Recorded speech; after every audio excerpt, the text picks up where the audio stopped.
بسم الله الرحمن الرحيم.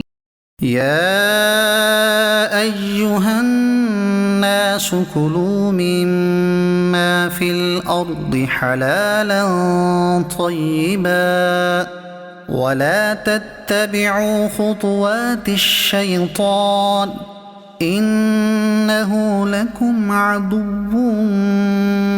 مبين.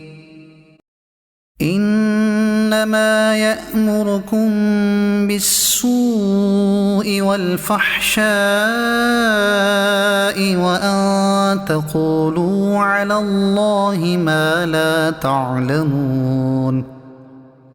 وإذا قيل لهم اتبعوا ما أنزل الله قالوا بل نتبع ما ألفينا عليه آباءنا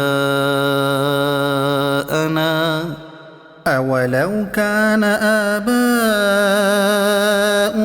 لا يعقلون شيئا ولا يهتدون.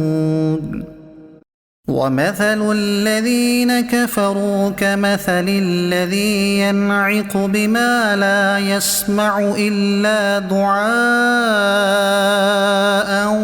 ونداء صم بكم عمي فهم لا يعقلون.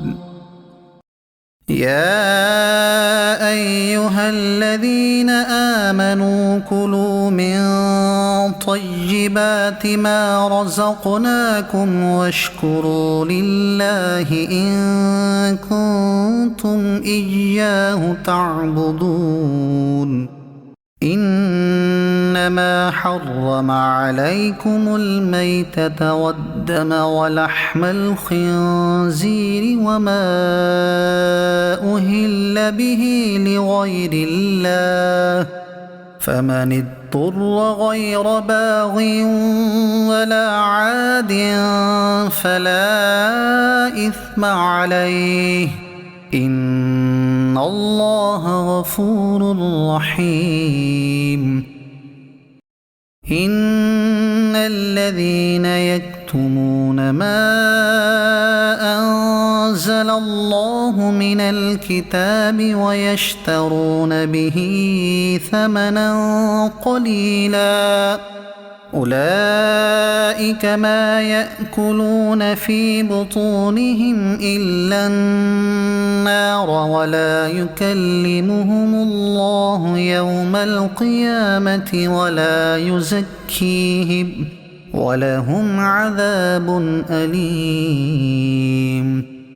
أولئك الذين اشتروا الضلالة بالهدى والعذاب بالمغفرة فما أصبرهم على النار